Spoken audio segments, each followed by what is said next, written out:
Liberty FM 103.2.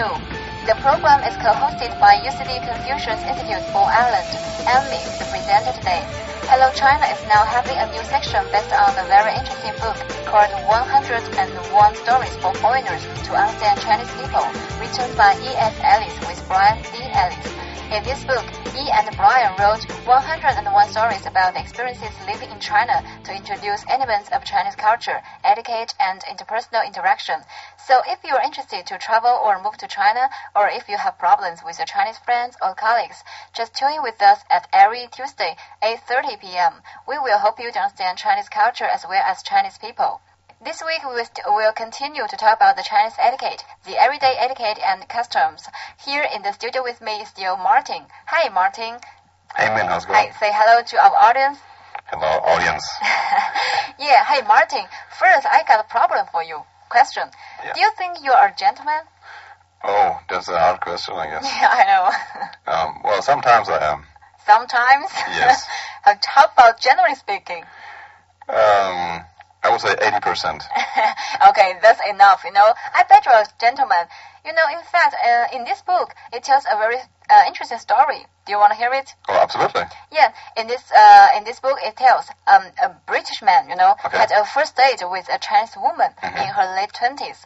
After a pleasant evening, he wished her good night and put her into a taxi to send her home. Okay. Okay, so this is the background of the story. Yeah. So far, do you feel anything inappropriate?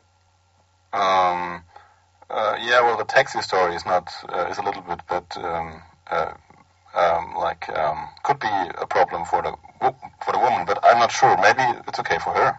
Well, it seems you have a very, cute sense about this. Yeah, it's true, the British man thought he was being a perfect gentleman to her, but a few days later, he heard from the grapevine that she, the Chinese lady, was quite upset with him. Oh, really? Yeah, she felt mistreated, because he didn't get in the taxi himself to physically escort her home. Ah. Yeah, so Martin, what do you think now? Well, so she felt mistreated. That's too bad for him, I guess. Too bad for him. Yeah. But, as a guy, as a man, so what did you do if you are the British man? Okay. How do you send the woman home? Okay. Well, that's interesting. So I would say if the woman is a woman from a European woman, but anyway, it's well. My first idea was I probably look from where the woman is from, because sometimes women from different parts of the world have different understandings of what a gentleman is or what a nice guy should do. But if I don't look at that, I would say I would probably ask her before I do something. So I would say I would ask her how she wants to get home. But if she doesn't tell me, or if the situation would be like that, I have no clue about what she wants, then I would probably ask her if I can drive her home or so, in my own car. I probably wouldn't sit with her into the taxi. I wouldn't do that probably. Well, listen to this. At least you are a more considerate guy, right? You think a lot. But that wouldn't help me out in this situation with this woman. In fact, the British man thought her resentment was ridiculous because he thought she is an adult, right, perfectly capable of getting home in the taxi by herself. There was no reason for him to accompany her all the way home. And a British woman would never expect that. Yeah, well, he just thought, Right. but it's hard to catch women's feelings with this kind of logic. Yeah, I know. In fact, as a girl, as a woman, I think, both ways make sense, Both of the thinking make sense. Yeah. And I also asked one of my colleagues, an Irish guy, about this. And he said, sure, if the man gets into the car, it might be offensive, as the lady may think the guy may have some vicious intentions. Another very interesting, thinking about this. Yeah. Yeah, so anyway, in my opinion, I think there's no right or wrong. It's just Okay. because we may have different concepts about the gentleman, right? Oh, yeah. You have different behavior, right? Probably, yes. Yeah. I think so too, actually. Yeah, but now let me tell you, in China, the Chinese boyfriend is usually a lot more protective and attentive to his girlfriend. This is true. I didn't yeah, know. and in China, the Chinese boyfriend, expected to pick her up and drop her off at home when they go on dates. And he's also expected to pay for all the taxi fares, the dinner bills, and entertainment expenses. Oh, the man is assumed to pay for all this. Yeah, the man, will take charge of all this, Oh, that's expensive. I know what you mean. Yeah, I know. I mean, this is just they are expected to do this as a perfect gentleman, But in fact, things got changed because, now girls are more independent, right? Maybe sometimes, they will. Okay, for example, today you buy me a treat, right? Okay. You treat me, you cover all these expenses. Yeah. Maybe next time I will do this. So, but do you think that this would also apply to China right now? Yeah, I think this will apply to China right now. Okay. Yeah, but in traditional way, just the guys are expected to do this to cover all the expenses. Well, if you see it from, or if you see it from the greater perspective, like yes. the bigger picture, then actually, if you have some nation or some country, and if it happens that a woman want to be more independent, then I don't think it is a good way doing it by keeping such an idea alive that the man always pays everything, because I feel that it's somehow unfair.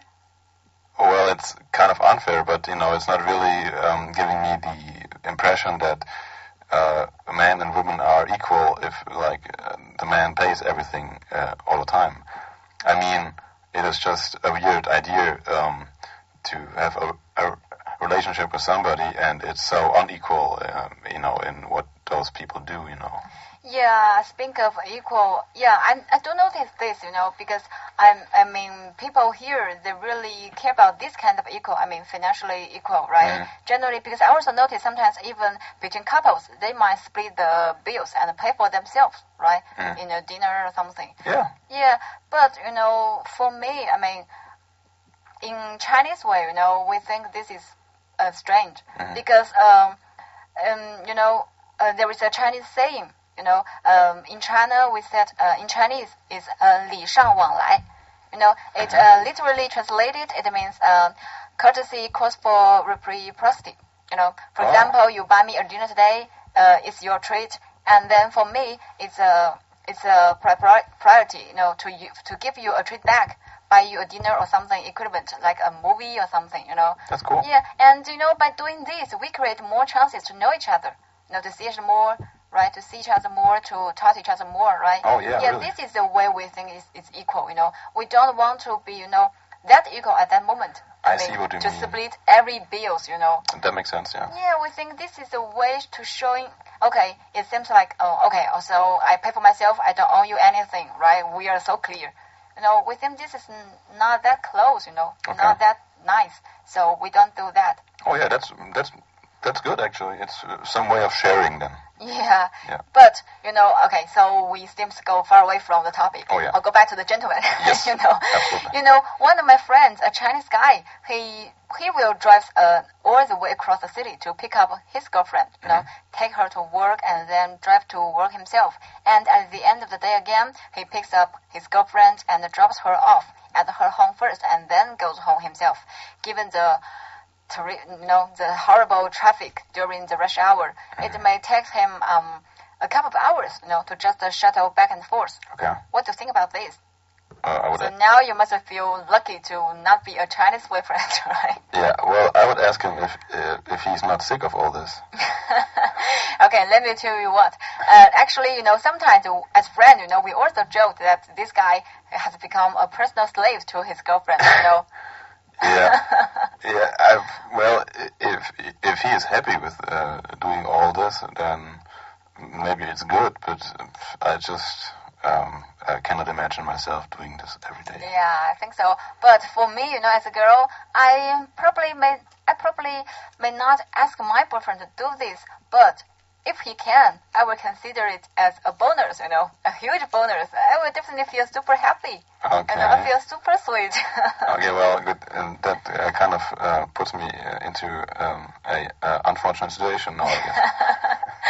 No, but I don't want to frighten you, I can tell you, so what's the traditional way, for Chinese people to define a perfect gentleman, You don't have to be perfect, in fact. But, so you have to be some kind of approximation to perfection. But it already that sounds quite hard. Okay, so far it's already frightened you, right? Yeah, well, a little bit actually, yes. Okay, so I will tell you something more, to frighten you more. Please. When the relationship becomes more serious, the Chinese boyfriend will be expected to get well involved with her family as well, to doing chores for her family, taking care of the parents when they get sick, and so on. Man, he will literally becomes a ingratiating future son-in-law. Oh man, that can be complicated, I guess. Okay, so now you think the Chinese boyfriend will be so frightened. So will the boyfriend be expected this in Germany? No, right? Never. I wouldn't say never. Okay. Well, let me think about it. So if you get to know a woman and you decide to marry, and then you are together, and sure, you get to know her family. Telling the story from my perspective, but you are not. So you are normally not necessarily expected to take care of her family. Her family, yeah. Yeah, no, you're not expected to do that. It's probably good if you are in good terms with her mother and with her father and with brothers and sisters, but there's not something like a expectation to take care of them in any way. So financially, personally, or no, okay. Absolutely not. No. Okay, time flies. We are running out of time this week as well. So, folks, if you have any questions on Chinese culture, just find Hello China on Facebook and leave us a message on our public page, or you can drop us a line to hellochina@flintcityfm.ie. See you next week. Bye. Bye.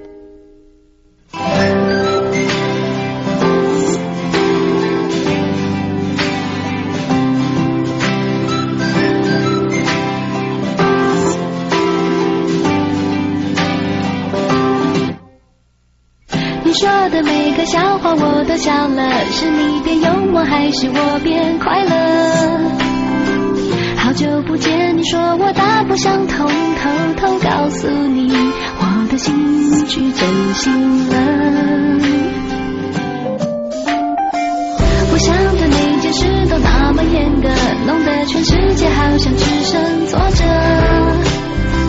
爱一朵花不猜它能开多久，放宽的心情，把什么都变美了。 Good evening and welcome to this week's Hello China. I'm Rio. Christine Lagarde, the French Minister for Finance, said she was positive and confident about her bid to become the next director of the International Monetary Fund. Lagarde made such a remark in Beijing after finishing a world tour of the major emerging markets. In China, she met Vice Premier Wang Qishan, Central Bank Governor Zhou Xiaochuan, and as well as Finance Minister Xie Xuyuan. Ms. Lagarde backed a greater role for China in the IMF and recommitted herself to reform of the organization. She described her meetings with her Chinese colleagues as very satisfying and told the Chinese Vice Premier China was very important to the IMF. She also told the press that Mr. Zhu Min, a former deputy governor of the People's Bank of China, who is currently holding the top advisory post in the IMF, would be fully appropriate if he played a key role. Ms. Lagarde further said that if Chinese economy continues to grow and be a driver of the world economy, then clearly the percentage of voting right China have in the IMF will have to further increase. In terms of the bid itself, she highly values an open, transparent, and merit-based process that needs to be abided by during the selection for the position. Chinese media say that Christine Lagarde is almost certain to be the next leader of the IMF, although she's still touring the emerging markets to trying to gain greater support. And the Beijing tour came at the end of her rally. And later on she went to Portugal to meet African leaders who a couple of days before said that they would rather see a non-European person to run the IMF in the future. In May, the BRICS countries, China, India, Brazil, Russia, and South Africa, issued a joint statement saying that the IMF should abandon the unwritten practice of always picking a European as it had. Despite all of this, demands from the emerging markets, the only other candidate apart from Cristina herself is the Mexican central banker Agustin Carstens. And he's one of his only candidate policy was like the IMF should not run by a European next time because that would hurt the fund's legitimacy. Although he admitted himself that Christine Lagarde is quite competent for the post. So I think after discussing the future role of the IMF with the Chinese part, although she didn't gain any explicit back from the BRIC countries apart from Russia, Christine Lagarde probably will win the candidate. By the way, June the 30th is the deadline by which the IMF is expected to announce its new managing director. The recent visit by Kim Jong-un to China is having an immediate effect on China and North Korea, as the two countries have agreed to jointly develop two economic development zones in the diplomatic People's Republic of Korea. According to the Chinese Ministry of Commerce, the two economic zones will be government-guided, enterprise-based, and market-oriented. One economic and trade zone will be located in the North Korean border city of Rajin Songbong or Rason, which is adjacent to northeast China's Jilin province. It lies along the Japan Sea coast.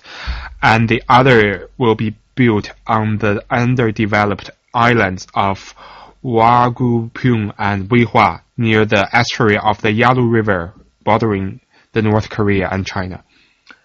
After ceremonies attended by Chen Deming, China's Commerce Minister, and Chang Song-taek, the Director for Administrative Affairs of the Korean Workers' Party, the two sides said the zones would provide a platform to promote economic and trade cooperation with the rest of the world. Mr. Chang is also the brother-in-law of the North Korean leader Kim Jong-un. According to release after this meeting, the two countries, they are hoping to build such zones into a model of Sino-North Korean economic and trade cooperation and a platform to perform economic and trade cooperation to the rest of the world as well. The North Koreans said they have been trying to develop the ransom economic and trade zones ever since the 1990s, but had met some severe difficulties. There were very few investors to that economic development zone, and I think the development was put at a standstill after a couple of years. On the other side of the North Korean border, South Korea was also developing the Kaesong industrial zone with the North Koreans, and they want to sow that as a seed for free market reform in the North. a lot of South Korean manufacturers has already established their business there. But this time, the North Korean, they want to gain access to the greater Chinese market. So that's why they come into this reform. And also the North Korean side, they want to adopt the sort of reform and opening policy that China established ever since the 1980s. And just a little bit background. The first special economic zone was in Shenzhen, which borders Hong Kong, a British colony at the time, and that proved a huge success. Therefore, China just implemented this opening up policy to the rest of the country, and which resulted in 30 years of rapid development, which we all witnessed today. And on the other side, China is already providing extensive aid, a lot of them humanitarian, to its neighbor, North Korea. So this time, the country may gain greater economic benefit by cooperating with the North Korean side. The drought in southern China has turned into a flood within 1 week's time. Since last Thursday, a series of exceptionally heavy rainfall have hit 4 provinces along the Yangtze River. Many of the villages have been submerged, and the death toll is already over 60. In the meantime, a heat wave is affecting the northern part of the country. Sources from the Chinese meteorological authorities have confirmed that the temperature in some cities in the north exceeded 40 degrees Celsius. This extreme heat have caused incidental explosions in the police arsenals of 2 cities, with a couple of pedestrians wounded. This may be another wave of the effect of the climate change, which is taking its charge on China. And we would suggest of listeners, if you have any plan to travel to China, trying to defer the plan. There has been a growing debate among economists whether the Chinese economy is overheated or in a bubble. Let's listen to 2 of them. World Bank chief economist Justin Yifu Lin said China is facing the risks of inflationary pressure and a property bubble. He told Xinhua News Agency that China needs to be vigilant and adjust its macroeconomic policy in due course. His bank estimates a GDP growth rate of 9.3% for China this year and an inflation rate of 5.0%. Mr. Lin was a professor at Peking University in Beijing before he was appointed to the World Bank governing panel. And another person, the outgoing chief executive of the Securities and Futures Commission in Hong Kong, warned China is the new .com bubble of the investment world. This remark came after a surge of IPOs in Nasdaq from China's internet sector. Martin Waitley said in an interview that everybody wants a piece of China. Therefore, there has been a rush to Chinese companies. He said without investors asking the normal questions about their fundamental values, such a trend poses risks for those who rush to buy the country's share in a bid of profit.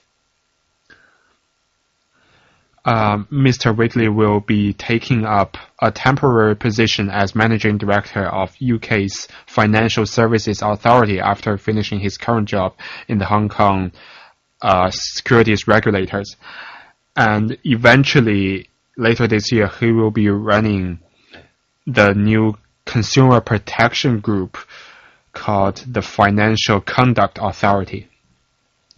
Before we go, I should say that the arguments from the economists are for reference purposes only and do not represent the opinions of Hello China Group or Dublin City FM. That's all for the news this week. Thank you. Goodbye. 你说的每个笑话我都笑了，是你变幽默还是我变快乐？好久不见，你说我大不相同，偷偷告诉你，我的兴趣真心了。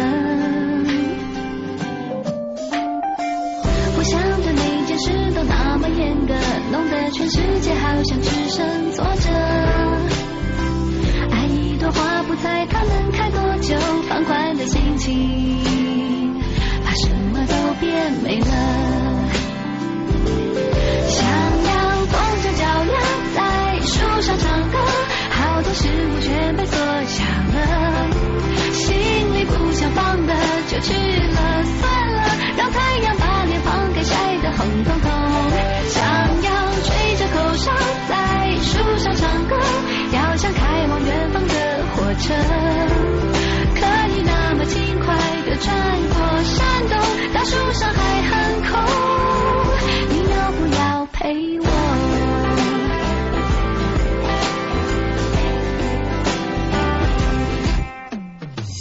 你说的每个笑话我都笑了，是你变幽默还是我变快乐？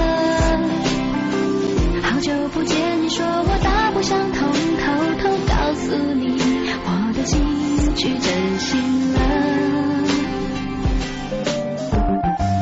不想对每件事都那么严格，弄得全世界好像只剩挫折。爱一朵花不猜它能开多久，放宽的心情，把什么都变美了。想要光着脚丫在树上唱歌，好多事物全被缩小了，心里不想放的就去了，算了，让太阳把脸庞给晒得红彤彤。想要吹着口哨在树上唱歌，要像开往远方的火车，可以那么轻快地穿过山洞，大树上还很空，你要不要陪我？